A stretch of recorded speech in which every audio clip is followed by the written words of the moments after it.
আসসালামু আলাইকুম, কেমন আছেন সবাই? সবাইকে জানাচ্ছি অনেক অনেক স্বাগতম ও ভালোবাসা আমার চ্যানেলে আসার জন্য। আজকে আমি রান্না করব ক্যাপসিকাম আর টমেটো দিয়ে মজাদার ডিম ভুনা। তার জন্য আমি ডিমগুলাকে একটু হালকা করে ভেজে নেব।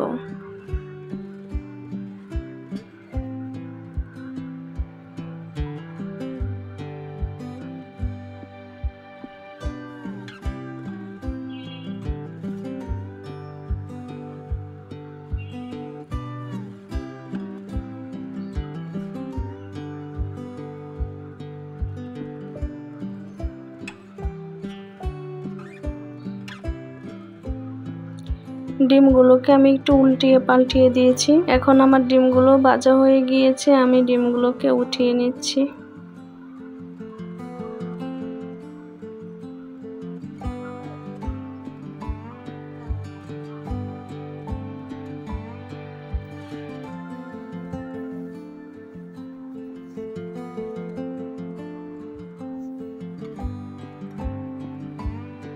এখন আমি রান্নার জন্য একটি কড়াই বসিয়ে দিয়েছি। কড়াইয়ের মধ্যে কিছু সরিষার তেল দিয়ে দিয়েছি আর দিয়ে দিয়েছি পেঁয়াজ কুচি। পেঁয়াজটাকে আমি একটু ভালো করে ভেজে নেব। পেঁয়াজটা ভাজা দেরি হয়ে গেলে একটু লবণ দিলে তাড়াতাড়ি ভাজা হয়ে যায়। পেঁয়াজটা যখন হালকা ব্রাউন কালার চলে এসেছে তখন আমি এখানে পরিমাণ মতো সবগুলো মশলা দিয়ে দিয়েছি। হলুদ দিয়েছি, মরিচ, ধনিয়া, আদা বাটা, রসুন বাটা, পরিমাণ মতো আর দিয়ে দিয়েছি কিছু মটরশুঁটি। মটরশুঁটিটা একটু সিদ্ধ হতে সময় লাগে, তাই আমি একটু পানি দিয়ে ঢাকনা দিয়ে ঢেকে রান্না করে নিলাম। মশলাটা প্রায় কষানো হয়ে গিয়েছে, মটরশুঁটি গুলাও সিদ্ধ হয়ে গিয়েছে। দেখুন উপর থেকে তেল উঠে গেছে মশলা থেকে।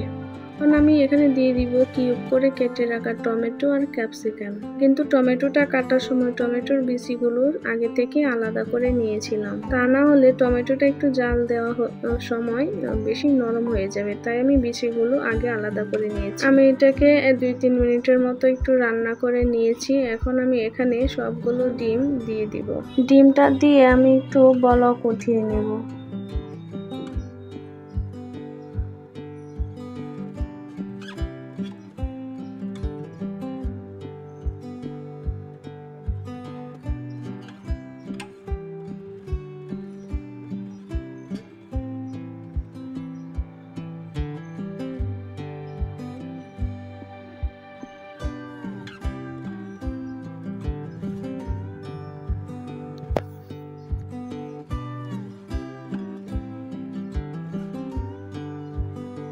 আমি ঢাকনা দিয়ে ঢেকে একটু বলক উঠিয়ে নিয়েছি। দেখুন আমার কিন্তু রান্নাটা প্রায় হয়ে গিয়েছে। চটপট মজাদার একটা রেসিপি তৈরি হয়ে গেল।